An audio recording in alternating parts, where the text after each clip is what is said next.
Salut à toutes et à tous, j'espère que vous allez tous très bien. Aujourd'hui tout simplement on se retrouve pour une nouvelle petite vidéo pour présenter iOS 10 tout simplement avec toutes les petites nouveautés. Donc dans cette vidéo je vais essayer de faire en sorte de présenter rapidement toutes les nouveautés parce qu'il y en a beaucoup. Je les ai toutes récupérées une par une sur mon téléphone, donc ça en fait vraiment beaucoup, ça en fait au moins 40 ou 50. Donc c'est parti pour la présentation. Désormais quand vous levez votre appareil, le téléphone s'allumera et ça c'est juste génial. On a un tout nouvel écran de déverrouillage avec donc sur la gauche les widgets, sur la droite l'appareil photo et donc les notifications avec de nouvelles interactions.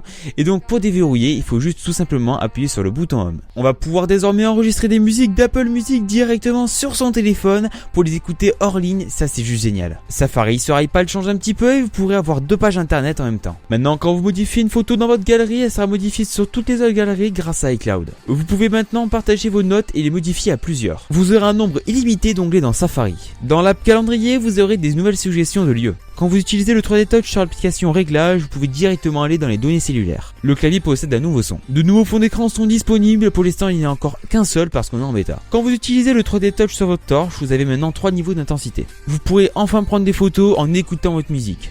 C'est enfin arrivé et on pourra supprimer des applications natives, enfin supprimer la bourse, enfin supprimer des astuces et plein d'autres applications. On va pouvoir maintenant activer ou désactiver l'accusé de réception en fonction du contact et ça c'est juste génial pour vos ex, pour vos parents, etc. L'appareil photo sur iPad a une toute nouvelle interface. Vous avez maintenant une fonction couchée dans l'application Horloge, ce qui permet de mieux gérer vos heures de sommeil pour une meilleure récupération. Les messages et les photos via iMessage seront envoyés bien plus rapidement. Je vous ai parlé de stocker vos musiques, vous pourrez maintenant gérer le stockage et optimiser ce stockage dans les réglages en fonction du nombre de musiques, en fonction du nombre de musiques que vous écoutez le plus souvent ou pas, et ben vous verrez iOS fera le tri pour vous. Vous aurez la possibilité d'éviter les péages dans Plan. Siri s'est ouvert aux développeurs et donc maintenant il sera plus diversifié. Actuellement il a déjà plus de réponses, ce qui est super sympathique. Maintenant vous avez plein de nouveautés dans iMessage, vous allez pouvoir envoyer des petits dessins, vous allez pouvoir aussi envoyer des stickers, vous allez pouvoir envoyer des messages avec donc des animations et aussi des écrans d'animation derrière vos messages. Plein de petites nouveautés qui sont franchement super sympathiques, mais qui ressemblent un petit peu à Messenger de chez Facebook. Vous avez un nouveau centre de contrôle avec donc des bords arrondis et aussi de nouvelles petites couleurs quand vous appuyez sur les boutons en haut, et un deuxième centre de contrôle pour la musique et peut-être un troisième plus tard pour HomeKit et après ensuite peut-être d'autres pour de nouvelles applications. Maintenant vous avez un aperçu météo quand vous utilisez le 3D Touch sur l'application météo. Le Game Center a enfin été retiré. Vous avez une fonction garer votre véhicule, c'est-à-dire que dès que vous allez vous arrêter, votre téléphone va mémoriser à l'endroit où vous êtes arrêté et donc après ensuite vous dire à l'endroit où votre voiture est pour éviter de la perdre. Apple l'a encore caché, mais normalement il y aura un mode sombre qui va arriver par la suite dans les prochaines bêtas.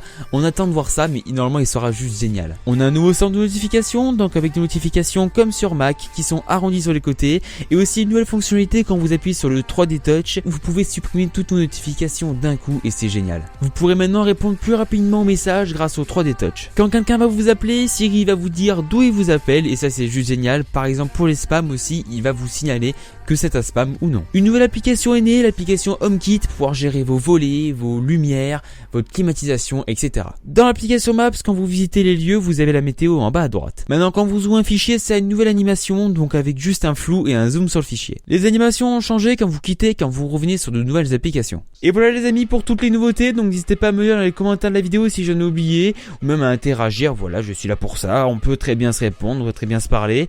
Et puis n'hésitez pas aussi à vous abonner, c'est gratuit, n'hésitez pas, c'est franchement génial. Et moi en tout cas les amis, je vous dis jusqu'à la prochaine vidéo, portez-vous bien, ciao tout le monde.